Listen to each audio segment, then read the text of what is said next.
मानव शरीर में जल तत्व प्रमुख रूप से उपस्थित तत्व है। यह तंत्र मकड़ी के जाले के समान संपूर्ण शरीर में फैला रहता है, जिसके अंतर्गत विभिन्न तंत्रिकाएं जल तत्व के माध्यम से बाह्य वातावरण से संवेदनाओं एवं प्रेरणाओं को ग्रहण करती हैं। जल तत्व के अभाव में तंत्रिकाओं की कार्यकुशलता एवं क्षमता कम हो जाती है। मानव मस्तिष्क में भी जल तत्व प्रमुख रूप से उपस्थित तत्व है।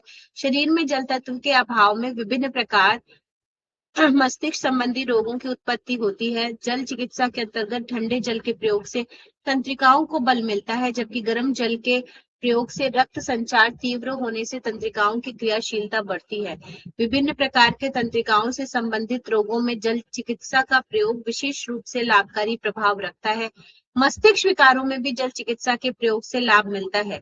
इस प्रकार उपरोक्त तथ्य के आधार पर स्पष्ट होता है कि जल चिकित्सा के विभिन्न अंगों एवं संस्थानों पर लाभकारी प्रभाव रखती है, जो जल चिकित्सा के महत्व को प्रकट करता है। वास्तव में जल में शोधन अथवा शुद्धिकरण का विशिष्ट गुण होता है। जल तत्व का यह गुण चिकित्सा के क्षेत्र में विशेष महत्वपूर्ण होता है।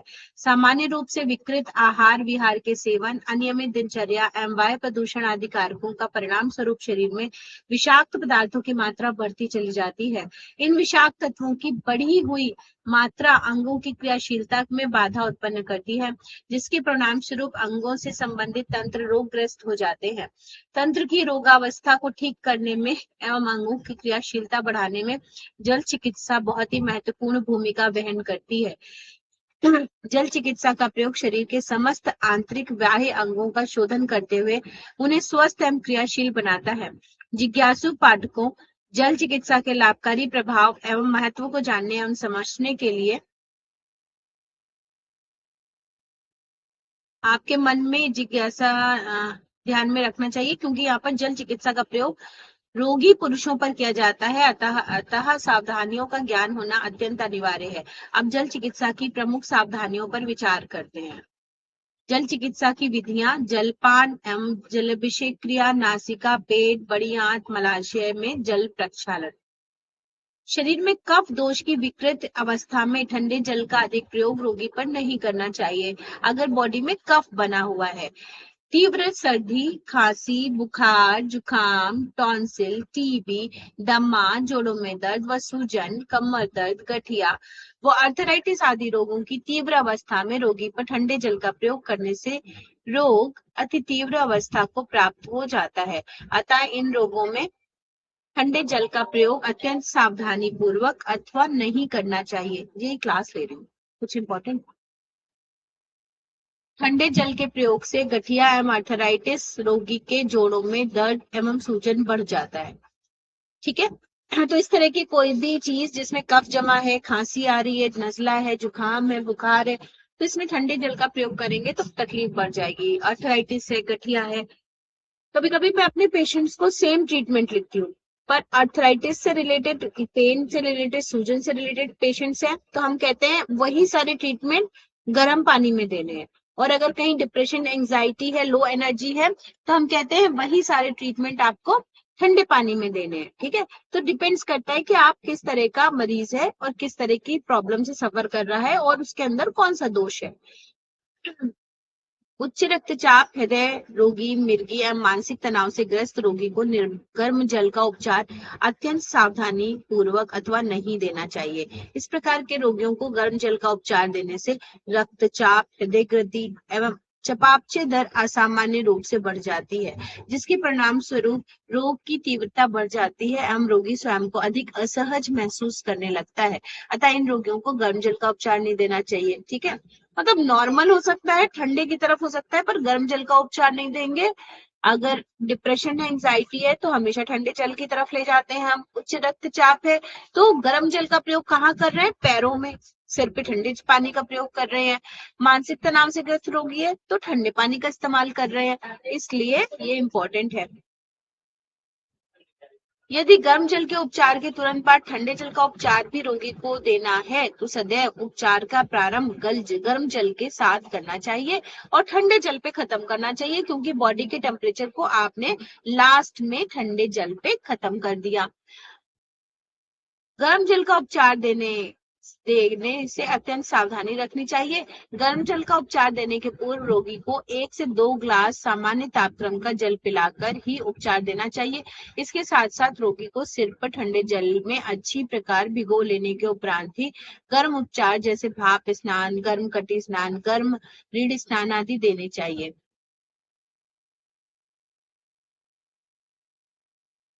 और कोई भी गर्म जल का उपचार दे रहे हैं तो सिर का पानी का टेम्परेचर स्प्लैश करना चाहिए, सादे पानी को सिर के ऊपर।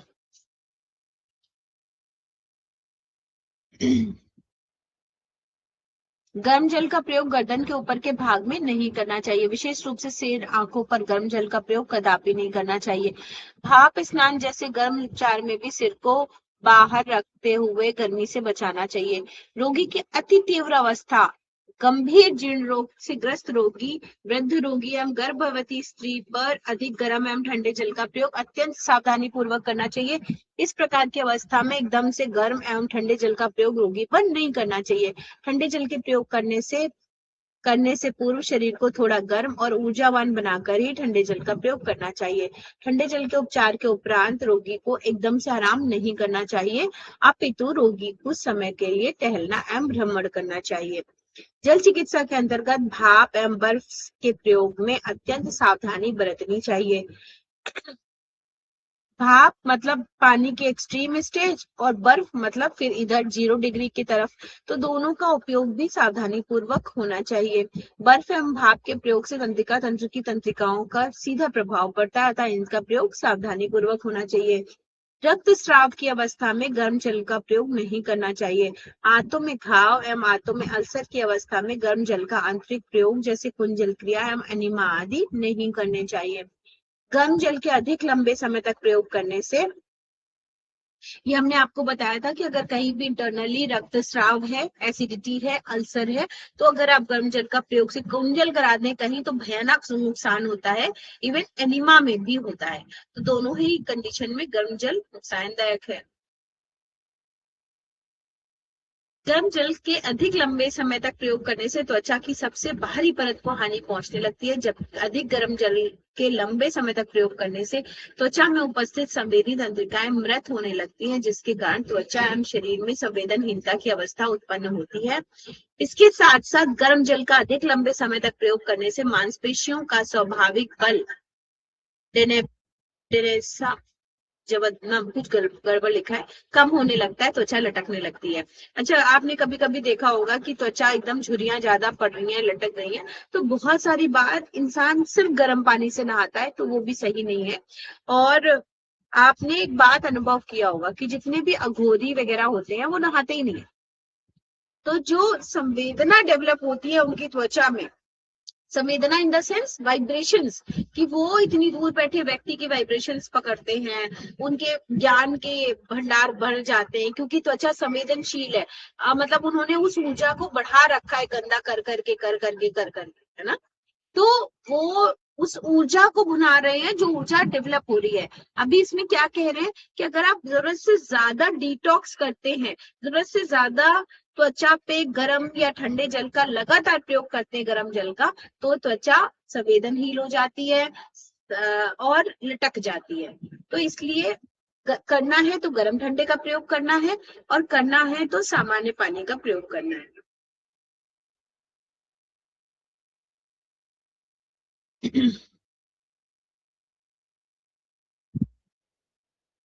साथ ही साथ गर्म जल का अधिक लंबे समय तक प्रयोग करने से मांसपेशियों का स्वाभाविक बल भी खत्म होता है, और जो स्किन लटकती है वो अलग।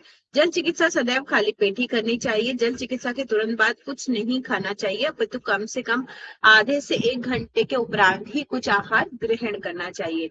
जल चिकित्सा में स्वच्छता का विशेष ध्यान रखना चाहिए एवं सदैव साफ स्वच्छ जल का ही प्रयोग करना चाहिए। तो बहुत बार ऐसा होता है बहुत सेंटर्स में, मतलब हमने देखा है, पर्सनली देखा है कि उन्होंने हॉट फुट बाथ दिया, मतलब पैर पानी में डलवाए और उसी पानी को फिर पलट दिया, कहा आप इसमें बैठ जाइए।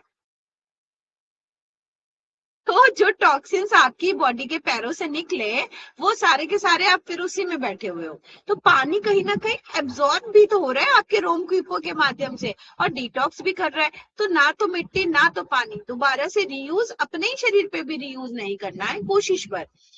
तो स्वच्छ साफ जल का ही चिकित्सा में प्रयोग करना चाहिए। इस प्रकार उपरोक्त सावधानी को ध्यान में रखकर चिकित्सा करने से विभिन्न सामान्य एवं गंभीर रोगों के उपचार में जल चिकित्सा लाभकारी प्रभाव देती है। इन सावधानियों के अनुसार चिकित्सा करने से रोग में शीघ्र प्रभावकारी लाभ प्राप्त होते हैं। हम इसके साथ साथ सभी प्रकार के दुष्प्रभावों एवं हानियों से भी मुक्त रहता है। अब जल के 3 विशिष्ट गुण हैं। क्या है? रक्त में विद्यमान पदार्थों को घुलाना। अब ब्लड वेसल्स कैपिलरीज में बहुत सारा ब्लड के साथ साथ टॉक्सिक मैटर भी है, टॉक्सिन्स भी है। अब पानी जल क्या करेगा? उसको बाहर निकालेगा, उसमें घुलेगा। तो स्वच्छ रक्त का संचालन और शरीर को बल प्रदान करना, इसलिए उन्होंने निम्नलिखित प्रयोग प्रस्तुत किए हैं। गीली घास पर, गीले पत्थर पर, ओस से भीगी या वर्षा से गीली रेत या जमीन पर ताजी पड़ी बर्फ पर नंगे पैर टहलना चाहिए। पैरों और हाथों को शीतल जल से धोना चाहिए।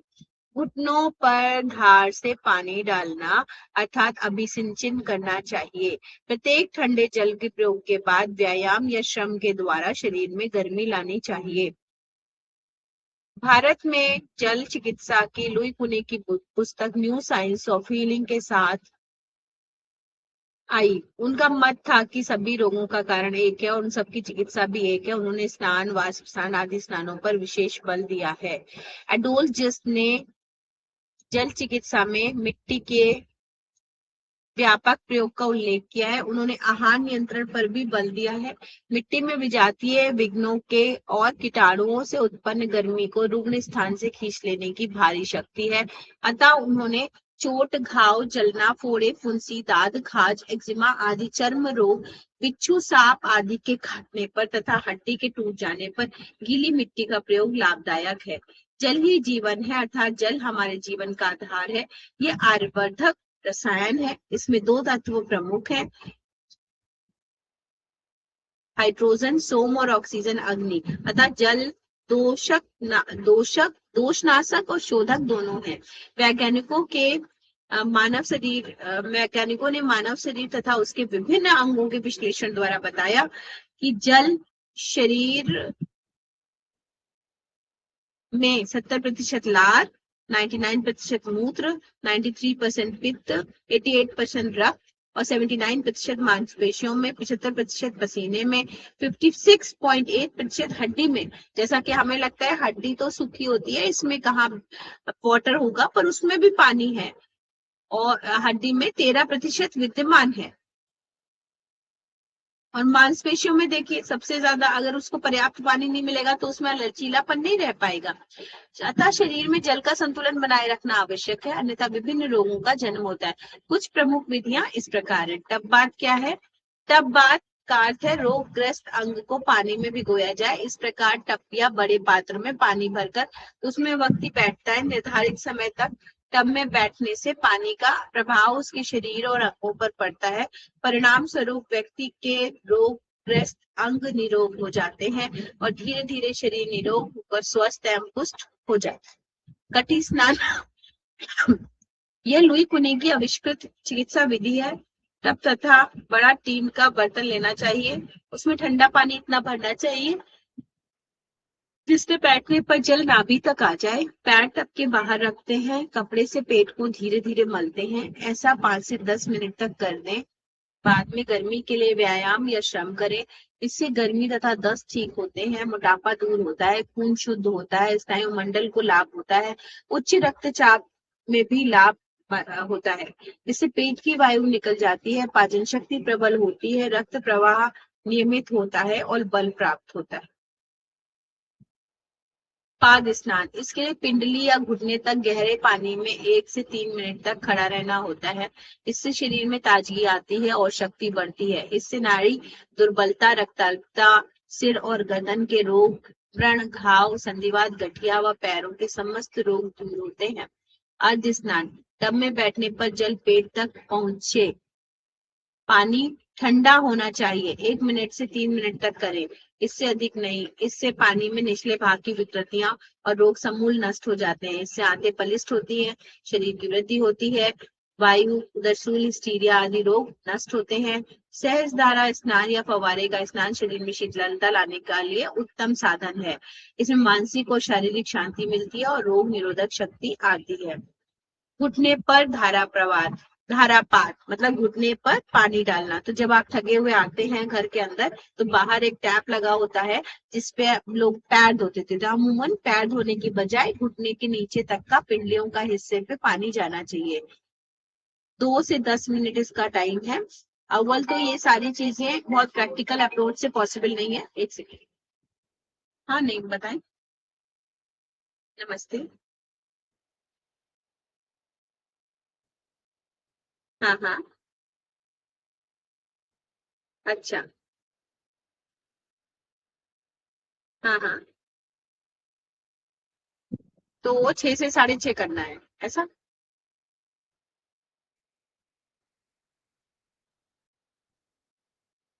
ठीक है ठीक है, 15 दिन की बात है, अभी स्कूल बंद हो जाएंगे जल्दी। ठीक ठीक है, ऐसा करें। हाँ हाँ, वो लिंक मैंने शेयर किया हुआ है। ठीक है। हाँ ठीक, उनको भी दे दीजिएगा जिनके बारे में आप कह रहे थे। हाँ। अच्छा ठीक है।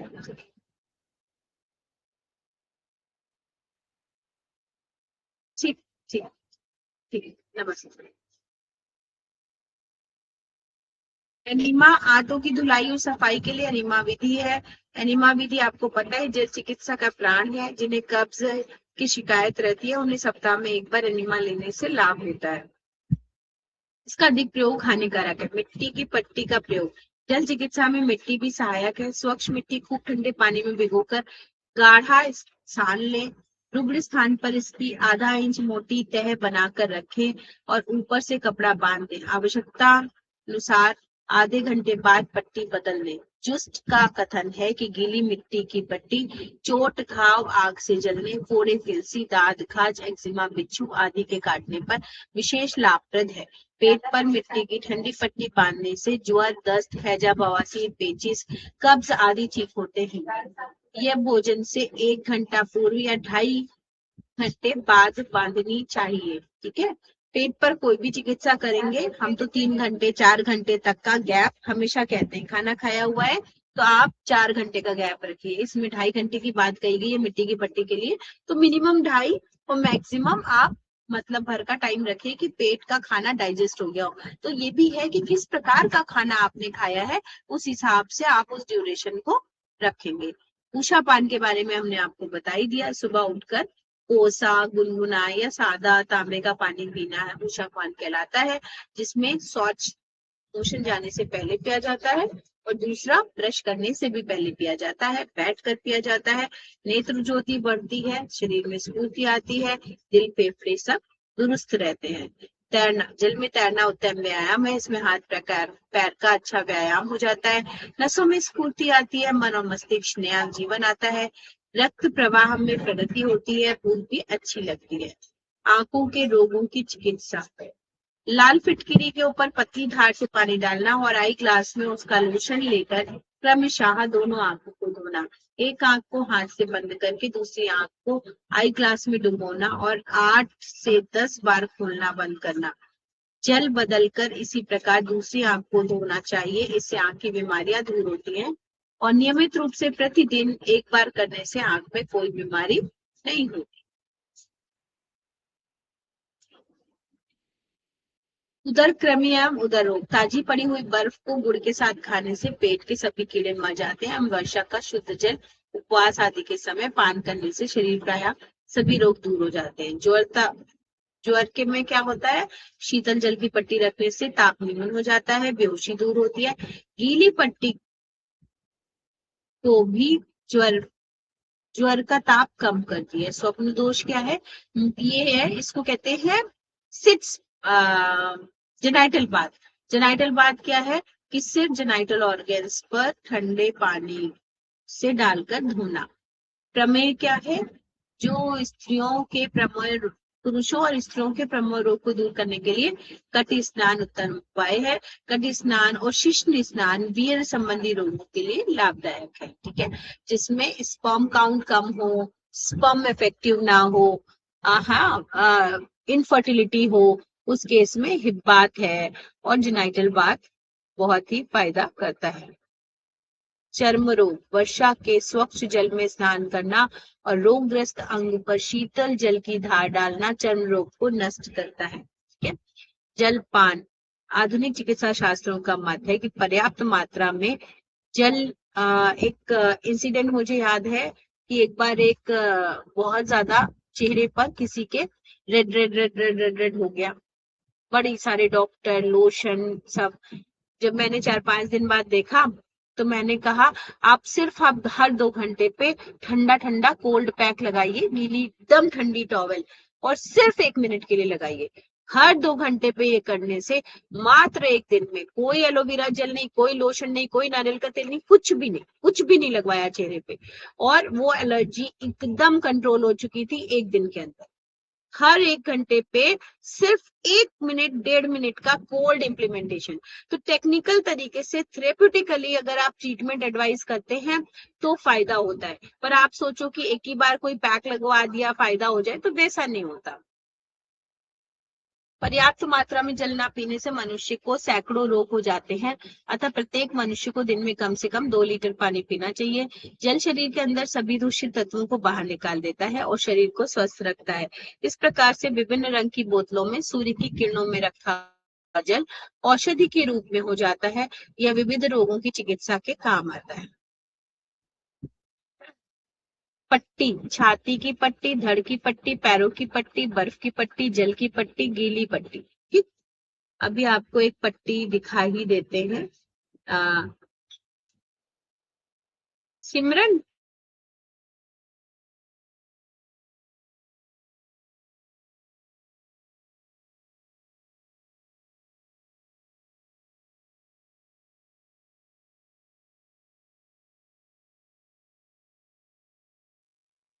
अभी एक मैं खांसी के लिए अपने गले की पट्टी बांध रही थी, वो यहाँ अवेलेबल है मेरे पास, वो दिखाती हूँ। बाकी उसी तरीके से बनती है। छाती की पट्टी, छाती की गीली पट्टी लगाने के लिए सर्वप्रथम एक मोटा सूती वस्त्र लेना चाहिए जिसकी चौड़ाई छाती की चौड़ाई के बराबर हो तथा लंबाई इतनी होनी चाहिए कि वह छाती में इर्द गिर्द लपेटी जा सके। इस पट्टी को ठंडे जल से भिगोकर तथा फिर निचोड़कर पूरी छाती पर पसलियों को आच्छादित करते हुए थोड़ा नीचे तक उसे 3-4 तह करके लपेटा जा सकता है। इसके बाद एक ऊनी कपड़ा इसके ऊपर लपेट दिया जाता है।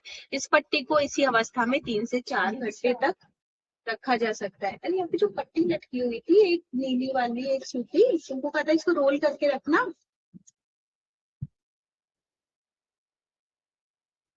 तो अब जैसे इसमें कोई खास कोई रॉकेट साइंस नहीं है, लेकिन अब क्योंकि नए कंबल को काट के बनाई है, पाइपिंग लगाई है, इसलिए ये सुंदर लग रही है।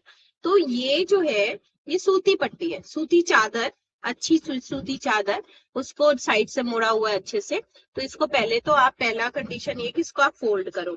अब ये जहां की भी लगा रहे हो, गले पे लगा रहे हो, छाती पे लगा रहे हो, पैर में बांध रहे हो, हाथ में बांध रहे हो, ठीक है, एक ही तरीके से लगभग सब जगह बनती है। हाँ, छाती की पट्टी बहुत सारी स्टाइल से भी बनती है, अगर उस पे जाएंगे तो आपको और फायदा होगा। अभी तो एक सिंपल टेक्निक, इस तरह से आपने फोल्ड कर लिया, पानी से भिगोया और निचोड़ दिया, इतना निचोड़ दिया कि टाइटली निचोड़ गई। अब एक और जो ऊनी कंबल बांधा काटा है आपने, इसको एक साइड डोरी लगाई हुई है और इसको ऐसे फोल्ड कर लिया, डोरी अंदर होनी चाहिए। अब आपने इस पट्टी को मान लीजिए गले पे बांधनी है, छाती की बजाय छाती की पट्टी थोड़ी चौड़ी होगी, जिससे आप यहाँ से एक बलिस्टिक की छाती के स्पेस को आप रोल कर सके। अब ये क्योंकि छोटी बनाई है हमने, गले के लिए बांध रहे थे इसलिए, तो गले में गीली भीगी लपेट को ऐसे आप करें, है ना। तो अब एक लपेट जो है ये 4-5 फोल्ड तो हो ही जाए। तो आपने ये गीली पट्टी को आपने ये लपेट लिया, ठीक है। अब ऊनी पट्टी को कैसे लपेटेंगे, ये ऊनी है, ये सूखी रखते हैं। क्या हो, ऊनी पट्टी को आप जब लपेटेंगे तो आप ऐसे लपेटेंगे, ये सूखी रहती है, इसके भी 3-4 परत हो जाने चाहिए। तो 3-4 बार आपने ऐसा करा, फिर आपने ये जो डोरी है इसको बांध दिया ऐसे करके, हल्का, इतना नहीं बांधा कि भैया फांसी लगा ली अगले ने। पता चला कस दिया एकदम। पूछते गए व्यक्ति से, अब बढ़िया ऐसे डेकोरेशन वाइज क्या दिक्कत है अपना, हाँ सब काम कीजिए, बोलिए, बात कीजिए और 1 घंटे बाद खोल दीजिए, आप देखेंगे आपको फायदा होने लगेगा। पर नहीं करेंगे तो कैसे फायदा होगा। तो ऐसे करके, ये तो सिर्फ गले की है। इसी तरह आप छाती के लिए भी सेम, आपने कपड़े उतारे, कपड़े के ऊपर से भी नहीं, कपड़े के नीचे 3-4 लेयर आपने गमछा या ऐसी चीजें आपने डाली, और फिर उसके बाद आ, फिर सूखी गीली, मतलब रहता ऐसे ही है, ये गीली पट्टी और ये वाली सूखी पट्टी, और उसको आप किसी पिन कर सकते हैं, उसी में खोस सकते हैं। पर अगर आप कपड़ा डालेंगे तो मतलब कपड़ा लपेटेंगे तो ज्यादा अच्छा है, डोरी बांधेंगे अगर, ठीक है। तो छाती की पट्टी हो गई, गीली पट्टी से लाभ छाती से संबंधित। अच्छा, बड़ा लोगों को मिथ है कि खांसी आ रही है, निमोनिया है, ब्रोंकाइटिस है तो गीला कपड़ा अंदर जाएगा। पर गीले के साथ साथ मान लीजिए पंखा बंद किया आपने, गीला लपेटा, 3 फोल्ड, और फिर सूखा लपेटा, ठीक है, तो आपकी चेस्ट में जो टॉक्सिन्स हैं, जो इन्फ्लेमेशन है, वो सब दूर होता है। और ये ट्राइड एंड टेस्टेड है, बांधी भी है और बंधवाई भी है, ठीक है। बस ये कर सकते हैं कि आप धूप के टाइम में बंधवाएं, है ना, क्योंकि अगर जरा सा भी बढ़ी हुई फील होगी तो इंसान कहेगा अरे बढ़ गया। थोड़ा बहुत बढ़ना लाजमी है, हो सकता है अगले दिन बढ़ा लगे, क्योंकि वो निकलने की कोशिश कर रहा है।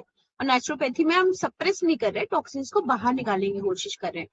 सो ये छाती से संबंधित लगभग सभी रोगों में, जैसे तेज व पुरानी खांसी, निमोनिया, फेफड़ों में यक्ष्मा आदि में लाभकारी सिद्ध होती है। इस पट्टी को लगाने से छाती में दीर्घ काल से जमा हुआ कफ ढीला होकर उखड़ने लगता है, जिससे ये पुरानी से पुरानी खांसी और दमा की स्थिति में काफी लाभदायक सिद्ध होती है। इस पट्टी का प्रयोग करते समय रोगी की स्थिति का भी ध्यान रखना चाहिए। यदि रोगी सामान्य हो तो इस पट्टी का प्रयोग सीधे किया जा सकता है, परंतु यदि रोगी अत्यंत दुर्बल लगे तो पट्टी लगाने से पहले उसके हृदय को बचाकर अन्य स्थान पर गर्म जल से हल्की सेक देनी चाहिए, या फिर पट्टी लगाने में ठंडे जल की बजाय गुनगुने जल का प्रयोग करना चाहिए, है ना। बहुत सारे लोग साइकोलॉजिकल बीमार रहते हैं, साइकोलॉजिकल इन द सेंस, हम फल शाम को खा लेंगे तो गड़बड़ हो जाएगा, हम ठंडे पानी की पट्टी थी इसलिए नुकसानदायक है, तो धीरे धीरे प्यार से वहां तक ले जाइए। पहले आप उनको गुनगुने पानी की पट्टी लगा दीजिए, जब उनको आराम आने लगे तो ठंडे पानी की लगाइए। पहले आप दिन में 11-12 बजे धूप में खड़े होकर के लगवा दीजिए कि अभी तो गर्म है, वैसे ही बॉडी गर्म है। धड़ की पट्टी, गर्दन की पट्टी के लिए अभी मैंने आपको बताया, हाथ या तौलिए से भिगो दी जाती है, उसके बाद सूखे मोटे लिनन के कपड़े की पट्टी गर्दन के चारों तरफ लपेट देते हैं, बाहर की हवा ना पहुंचे। दूसरा तरीका ये, मुलायम तौलिया लपेट देते हैं, फिर उसे गीले तौलिए से, सूखे तौलिए से ढक देते हैं, ध्यान रहे अंदर की हवा ना जाने पाए। पट्टियों का उद्देश्य बिना किसी भाग की, विशेष भाग की ओर रक्त का अत्यधिक अनियमित रूप से प्रवाहित होना बंद हो जाता है। किसी विशेष स्थान के रक्त को हटाना अत्यधिक ताप को दूर करना होता है, पर अधिक देर तक पट्टी के रक्त प्रवाह उष्णता के कारण अधिक हो जाता है और लाभ के स्थान पर हानि होती है। तो जो ऑन एन एवरेज 45 मिनट का टाइम है वो पर्याप्त है, ना कम समय के लिए बांधे ना ज्यादा समय के लिए बांधे। आधा घंटा के बाद इस क्रिया को कर सकते हैं, या दिन में 2-3 बार टुकड़ों में भी कर सकते हैं। तो अगर आपको ऐसा लगता है कि आराम आया है पर उतना आराम नहीं है, पेशेंट ज्यादा परेशान है, तो आप 3 से 4 घंटे बाद रिपीट कर सकते हैं, बजाय अति करने के कि भाई हम इसी ट्रीटमेंट को करते रहे, वैसा ना करें। इसका प्रयोग गले में प्रदाह, निकलने में कठिनाई, सिर के विकारों में भी करते हैं। पैरों की पट्टी, यह पट्टी सदैव सहायक प्रयोग का काम करती है, इसके कार्य अन्य प्रयोगों के मदद हेतु होता है। इसको प्रमुख 2 भागों में बांटते हैं, सहायक, पैरों की पट्टी, है ना। पैरों की पट्टी निम्न भाग की पट्टी, इसमें देखो सबसे पहले एक आपको हैक भी ऐसे दिखाए जाते हैं, कभी कभी हैक्स, ये मेरी बेटी ने भी दिखाया था और मेरे नेचुरोपैथी में भी है। तो क्या है, मोजों को पानी में भिगोकर निचोड़कर पहन लीजिए, ऊपर से ऊनी मोजे पहन लीजिए और कंबल ओढ़कर लेट ढक जाइए। तो पैरों में जितनी भी प्रॉब्लम्स है वो दूर होनी शुरू हो जाती हैं। ठीक है, ये निम्न भाग की पट्टी है। ऐसी पट्टी बांधेंगे, बनाया, टाइम लगा, मोजे पहन लिए, एक गीला मोजा ऊपर से सूखा मोजा, गीला मोजा कॉटन का हो और ऊपर वाला मोजा उलिन का हो, सूखा वाला। फिर इसके बाद क्या कर सकते हैं, इसके साथ 1 मीटर लंबी लिनन के कपड़े की पट्टी आधे सिरके तथा आधे पानी में भिगोकर निचोड़कर उसके पैर के निम्न भाग पर लपेट देते हैं, ऊपर से सूखा या गर्म पट्टी ही लपेट देते हैं। सुविधा होने पर कोई गर्म कपड़ा डालकर कंबल ओढ़कर लिटा देते हैं। इस उपचार की अवधि 1 से 1.5 घंटे होती है, पर उष्ण होने पर पट्टी बदल दी जाती है। इस प्रकार फेफड़ों की सूजन, आंतों की सूजन में करते हैं। जब विजातीय द्रव्य पैरों से निकलना हो तो पट्टी बहुत सहायक सिद्ध होती है। पैर स्नान और इसमें भेद है, पैर स्नान अल्प होता है, उसका प्रभाव सीमित है। यद्यपि यह सच है कि उससे पैरों में गर्मी आती है और उस क्षेत्र का रक्त संचार भी बढ़ता है जहां निर्मलता लानी होती है तथा विजातीय द्रव्य निकालने हो, वहां पट्टी कारगर होती है। पैरों में पसीना अधिक आता हो, पैर ठंडे रहते हो तो दोनों के लिए लाभदायक है। घुटने की पट्टी भी सेम, जैसे मान लीजिए आपका ये एल्बो आपका घुटना है, तो इसको वापस से लपेट लेंगे। देखो बिना लपेटे आप बांध नहीं पाओगे, इसलिए मैं बार बार कहती हूँ कि पट्टियों का उपयोग करिए, बहुत सरल है। आज ही आप बनाओ और ना बना पाओ तो हमको ऑर्डर कर देना, मजाक कर रही हूँ। ये सब छोटे छोटे कामों से कुछ बचता बचता नहीं है, परेशान हम लोग ज्यादा होते हैं ना। तो ये जैसे घुटना है आपका, तो घुटने के 4 अंगुल नीचे से यहाँ से शुरू करिए। ठीक है, तो आपने ऐसे इसको किया, तो फिर आप इसको टाइटली थोड़ा थोड़ा टाइट करके ऐसे बांधते गए। एक व्यक्ति और चाहिए होगा, है ना, अदरवाइज आप इसको यहाँ से बांधेंगे तो बंध जाए। पैर के लिए नहीं चाहिए, पर इसको हल्का सा आपको पट्टी को पकड़ना होगा टाइट करने के लिए। टाइट ही बांधिए, मैं पुनः कहती हूँ जो प्रैक्टिकल में बता रही हूँ, जो आप पढ़ रहे हैं, थोड़ा बहुत आप करें। ठीक, अब इस पट्टी को उलेन यहाँ से यहाँ तक बांध दीजिए। मान लीजिए घुटना है, कोहनी है, जो भी है, एक ही तरीके से बांधना है और 45 मिनट बाद खोल दीजिए।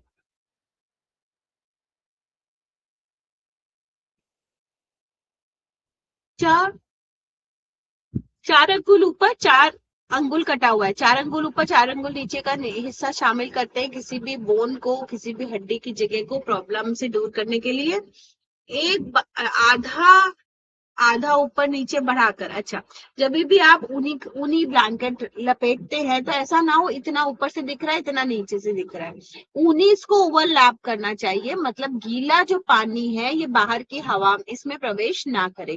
तो आप जो सूखा ऊनी की पट्टी इसके ऊपर बांधेंगे वो इसको पूरा ढक ले। इसकी अवधि में भी 1.5 घंटे से आधे घंटे से 1.5 घंटे तक होती है। ठीक है, मिनिमम हाफ एन आवर नहीं, 45 मिनट रखना चाहिए। 1.5 घंटे का प्रयोग हो तो पट्टी बीच में बदल सकते हैं। संग्रहित गैस निकालने का काम करती है ना, पेट में भी बांधेंगे तो गैस्ट्राइटिस वगैरह में आराम आएगा। इसका प्रभाव घुटने तक पानी में खड़ा रहने से भिन्न है, क्योंकि वह एक शुद्धिकरण के लिए प्रयोग किया जाता है, पर इसका प्रयोग विजातीय द्रव्य को निकालने हेतु होता है। निचले भाग की पट्टी नांगों के निचले भाग में कष्ट निवारण हेतु यह बाह के मूल से शुरू होकर पैरों तक पहुंचती है। ये कंधे और भुजाओं को स्पर्श नहीं करती। बिस्तर पर एक चौड़ा कंबल बिछा दिया जाता है। सूती कपड़ा इतना बड़ा हो कि वह दोबारा शरीर के रोगी के शरीर पर लिपट सके तथा नीचे के पैर भी ढक ले। उसे दोहरा करके ठंडे पानी में भिगो देते हैं, फिर उसे अच्छी तरह निचोड़कर बिस्तर पर आयताकार बिछा देते हैं। रोगी बिस्तर पर लेट जाता है, फिर भीगी चादर व कंबल दोनों को कसकर लपेट देते हैं। पैर ढकने के लिए ओढ़ने की आवश्यकता महसूस होती है। इस कार्य को शीघ्रता से शीघ्र करना चाहिए। यदि रोगी शरीर में गर्मी कम है तो वह इस गर्म पानी में डुबोने हैं। कमजोर व्यक्ति, अधिक आयु के व्यक्तियों तथा रक्त की कमी वाले व्यक्तियों को इसे गर्म पानी में ही भिगोना चाहिए। इसके स्थान पर हे फ्लावर, जई का डंठल और देवदार की टहनी का क्वाथ भी प्रयोग किया जाता है। हे फ्लावर, जई का डंठल और देवदार की टहनी। छोटी पट्टी क्या है, कहीं भी कर सकते हैं। स्वाभाविक उष्णता बढ़ाता है, इसका प्रयोग बगल के नीचे, घुटने के ऊपर। छोटी पट्टी, मान लीजिए यहाँ पर कुछ नॉट है, किसी के गांठ है, एक पेशेंट आई थी तो मैंने उनको हॉट एंड कोल्ड बैंडेज बांधने को बोली है, ठीक है। और क्वाथ का प्रयोग इसमें कर सकते हैं। इसमें मुझे ये पूछना था कि ये निचले भाग की पट्टी है, तो इसका मतलब पैर के निचले भाग की पट्टी है।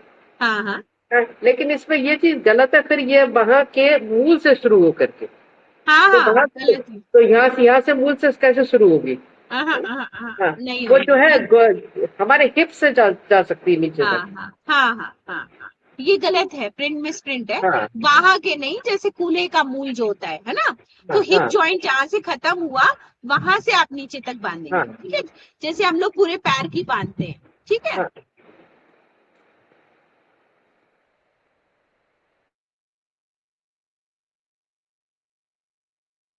इसका प्रयोग सर्वत्र कर सकते हैं। यह स्वाभाविक उष्णता बढ़ाता है। इसका प्रयोग बगल के नीचे से घुटने के ऊपर तक करते हैं, है ना। बगल के नीचे से घुटने के ऊपर तक करते हैं। कमजोर, वृद्ध व अल्प रक्त वाले इस प्रयोग को गर्म पानी में जई के डंठल का क्वाथो भिगोकर करने से दूना लाभ उठा सकते हैं। इसका प्रयोग 1 से 1.5 घंटे तक चलाना लाभप्रद होता है। अगर स्वस्थ व्यक्ति इसका प्रयोग 15 दिनों में एक बार करे तो यकृत आंतों पर अच्छा शुद्धिकरण प्रभाव होता है। यह अपान वायु को रोककर कष्ट कर गैसों के रुके हुए मल और पानी से आंतों को मुक्त कर शोथ, हृदय और आमाशय के विकारों को, जो प्रायः गैस के दबाव से उत्पन्न होते हैं, इस प्रकार की पट्टी का प्रयोग से दूर हो जाते हैं। आमाशय, सिर और गले के विकार की अवस्था में यह पट्टी एक चमत्कारी का कार्य करती है। इसके बाद कपूर के तेल की मालिश करनी चाहिए। छोटी पट्टी, इन्होंने ये लिखा है कि आपके बगल के नीचे से घुटने के ऊपर तक, मतलब ये छोटी पट्टी जो है आपके, फिर से पीछे जाते हैं एक बार, निचले भाग की पट्टी को समझते हैं। हेलो, पता नहीं, बताइए। बात कर लूंगी, आ जाइए, दिनेश को पूछती हूँ, ठीक है।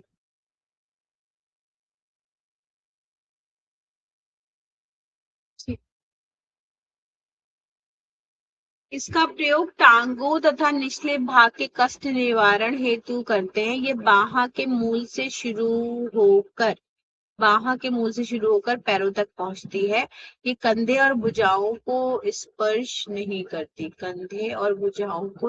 करती। बिस्तर पर एक चौड़ा कंबल बिछा देते हैं। सूती कपड़ा इतना बड़ा हो कि वह दोबारा रोगी के शरीर पर लिपट सके तथा नीचे के पैर भी ढक ले। उसे दोहरा करके ठंडे पानी में भिगो लेते हैं, फिर उसे सिर निचोड़कर बिस्तर आयताकार बिछा देते हैं। रोगी बिस्तर पर लेट जाता है, फिर भीगी चादर का कंबल दोनों ओर को कसकर लपेट देते हैं। पैर ढकने के लिए ओढ़ने की आवश्यकता महसूस होती है। देखिए, अब ये अलग अलग तरीके से किसी बात को लिखा है, लेकिन बेडशीट पैक हमने आपको दिखाया है ना, गीली चादर की लपेट, तो उसमें भी चादर को हम यहाँ से नीचे तक ले जा रहे हैं, है ना, निचले भाग की। तो अगर आप यहाँ से बांधेंगे चादर की लपेट, इससे अच्छा आप पट्टियां ही बांध लो, है ना। पेड़ों की पट्टी बांधी, पेट की पट्टी बांधी और पैरों की पट्टी अलग बांधी, तो हो गई निचले भाग की पट्टी। साइटिका नर्व जब प्रॉब्लम करती है तो हम निचले भाग की पट्टियां बांधते हैं, है ना। तो अब इसमें थोड़ा कंफ्यूजन है थर्ड और फोर्थ वाले में, तो ये अजीब सा है ट्रीटमेंट करने के लिए, है ना। तो ये अपना अपना मुझे नहीं मैम लगता। जी बताएं। मैम निचले भाग का मतलब कि ये हिप्स से नीचे जो हमारी थाई हाँ है वहां से हाँ हाँ हाँ हाँ घुटना भी पूरा पैक होना चाहिए। हाँ। तो इसमें ये है कि आइदर आपने एक पेट पे बांधी, ठीक है, एक हिप्स पे बांधी दूसरी पट्टी, क्योंकि एक साथ फिर चौड़ी पट्टी ना रुकेगी नहीं। तो एक पट्टी आपने पेट पे बांधी डायफ्राम से नीचे से लेके, एक आपने हिप्स बटक्स को लेते हुए बांधी, फिर पैरों की पट्टी बांधी थाई के मूल से लेके, है ना, कॉर्नर से लेके। तो जो पैर की पट्टी हुई वो पूरी ऊपर तक गई दोनों पैरों की, ठीक है। तो ऐसे कभी कभी हम मम्मी भी बना देते हैं, मतलब हाथ की यहाँ से शुरू करी यहाँ खत्म करी, यहाँ से शुरू करी यहाँ खत्म की, गर्दन की पट्टी बांधी, छाती की पट्टी बांधी, पेट की पट्टी बांधी, हिप बटक्स की पट्टी बांधी और फिर पैरों की पट्टी बांधी। ठीक है। अब इसमें से अगर आपको लगता है, मैं क्या करती हूँ कि जैसे मुझे स्पाइन पे मसाज करानी है पीठ की, तो हम नीचे की पट्टियां बांध देते हैं और ऊपर स्पाइन खुली छोड़ देते हैं मसाज वगैरह के लिए। तो मिट्टी की पट्टी, गर्म ठंडी सिकाई, मसाज स्पाइन पे हो गई और नीचे पट्टियां बंधी हुई हैं, उसका फायदा मिल गया पेशेंट को। समझ रहे हैं? तो ऐसे करके भी हम वेरिएशंस देते हैं थोड़े से। किसी को कहीं प्रॉब्लम है तो हमने वहां की पट्टी बंधवा दी, रेस्ट जगह पे हमने मिट्टी की पट्टी, गर्म ठंडी सिकाई करा दी। तो ये पट्टी, अब देखिए दूसरी क्या बात है कि जैसे ये कह रहे कंबल लपेट दीजिए, तो वो तो गीली चादर की लपेट ही हो गई, जो हमने पहले पढ़ाया ना बेडशीट पैक, तो वो वही है, तो वही कर ले इंसान फिर। ठीक है, तो मैम हाँ मैम बताइए। इसमें भी पहले गीली पट्टी उसके बाद सूखी पट्टी दोनों यूज